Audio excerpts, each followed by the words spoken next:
you know, you've been here a lot of times and you've been on Astro quite a bit as well. Man on the Street is a show where the fans can be heard and given their opinions. And we're meeting Zudi and Dexter, two of our fans. Okay. So you must be excited again because you know how the fans are over here, right? I do. They're very passionate about their football team, yeah. I'm very passionate about Manchester United, so I understand that, yeah. And you know, basically, we've always built shows where we got experts, former professionals like you, good people who know football. But do you like the fact that fans are getting heard more and more, and giving their opinions? Because football is a game of opinions, isn't it? Yeah, and that's what it is. But without fans, football is not a lot. You know, so you always need fans, you know, voicing their opinion. Yeah, because like you said, the game's about opinion, so you got to expect it from the fans as well. And all of us who played the game eventually becomes fans after we retire. Well, that's what you've had to do. I know, right? I'm a big fan of the game, so you know. I mean, I'm back being a student of the game, which is the most important thing. I still love you playing now.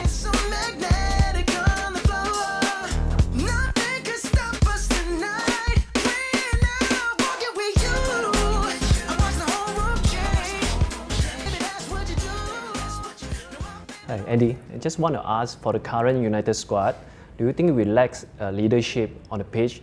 Someone like Roy Keane? I think eras in football have changed. You not have having players scream and holler at each now because that's just the generations you're in. And I was fortunate to play with Roy. In that generation, you could do that. You look at Roy and say, okay, he's having a go at me, but I want to express myself to prove to my captain that I'm trying as best as I can do. Generations have changed now. You're not going to have individuals like Roy screaming and hollering at people, and that's just the way the game is now.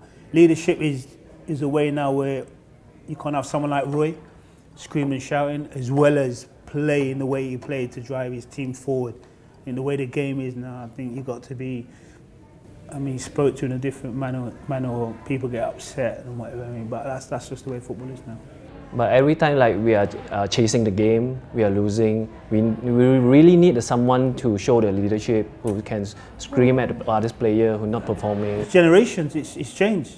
I mean, when you could scream and holler in that generation, you can't do that now. Cannot do that now. Because people take it to heart. And when you talk about leaderships, I think players lead in different ways now, whereby they don't feel they're going to go in the dressing room and have falling out with one of their teammates because he said something a bit harsh on the football pitch. Well, yeah, are they more fragile? Is that what you're saying, the current generation? Yeah, very much so, yeah. I'm not going to sit and tell anything else. Yeah, I do believe they're a lot more fragile now. Isn't that supposed to be nailing it down to witnesses, if they're more fragile? Because what people keep saying about Wenger's side is they're lacking those huge characters in Ray Parlour and Tony Adams, in Patrick Vieira. So and that's what you're saying right now in the generation that the footballers are playing in, they're a bit more fragile in terms very much so. Now that's just my view, yeah. But that doesn't serve right, because at the moment when you were playing, social media didn't exist. It's not a case if it serves right or doesn't serve right. Because they should be stronger, right? Well, it is what it is. It's a generation, and that's what generations do.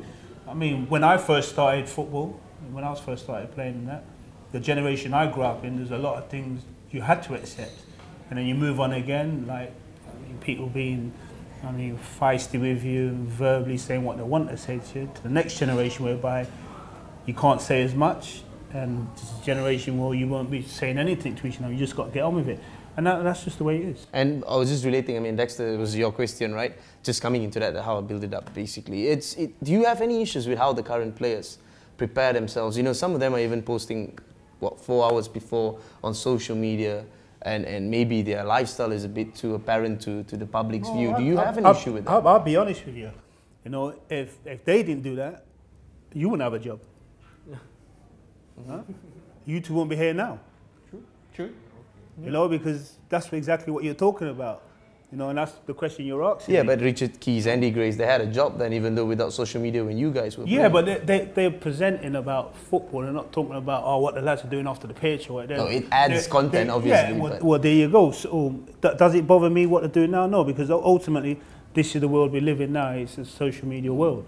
You know, and everyone wants to know what they're doing now. If all of a sudden that was stopped tomorrow, everyone will be saying, "Oh, we can't find out what he's doing or whatever." So you can't have it both ways. You know, the players now are giving you the content, and either you guys accept the content or you turn and say, oh, but he's doing X, Y, Z too much. You can't have it both ways. But related back to the 90 minutes on the pitch, are you a fan of it or are you not? I mean, in terms of if you were a manager. I'm a fan of football. Yeah. So if that affected the play on the pitch.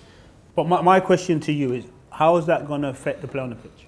Well, basically, if he was out 5 hours before the game, say he was out doing what though? Basically, something which is basically people expectations of a person. But when you said out, yeah, so say he's out doing a grocery stuff, right? He's 5 hours before a game. Yeah, just saying. No, I'm just putting this perspective. Yeah. So if this happens, Andy, if this happens, and then he doesn't play well, so what happens? That would then? never ever happen. If you're talking, I've got a game on a Saturday, and you see me grocery shopping 5 hours before a game, you'd never see that.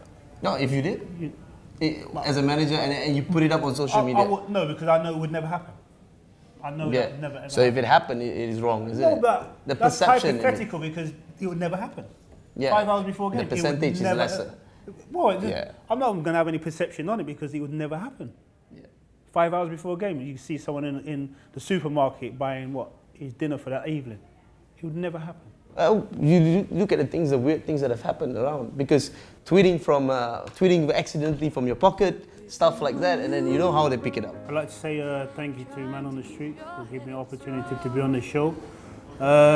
Having the opportunity to listen to the feedback from the fans and have a conversation with the fans regarding Manchester United and how they think the club's going and what they think the players should and shouldn't be doing. So yeah, it was an interesting chat. Opinions, that's what football's all about. You know, and the host, he had his opinion. I think that the fans' opinion was more valid. And that the host went on a little bit of tangents regarding going grocery shopping 5 hours before a game, which I've never heard of, but each their own. But in general, yeah, I enjoyed it. I enjoyed the show, and I mean, hopefully the viewers, when they see it, will enjoy it as well. Thank you, Man of the Street, for giving me this opportunity to meeting up with Andy Cole today. This is one of my best day of my life. Okay, able to meet up Andy in person and have a good chat with him regarding football or some question about his personal life, shopping, something like that.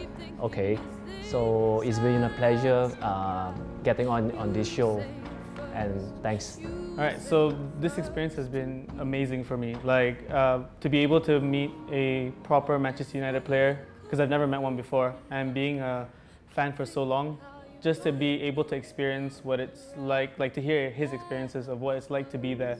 Because when you talk to your friends about it, everyone can like imagine what it's like to be there. But to be able to talk to someone who's actually been there in person and talk about his experiences and what he feels like, it's honestly fantastic. And I wish I could have asked a few more questions, but otherwise all of my questions that I really wanted, the main ones, were answered.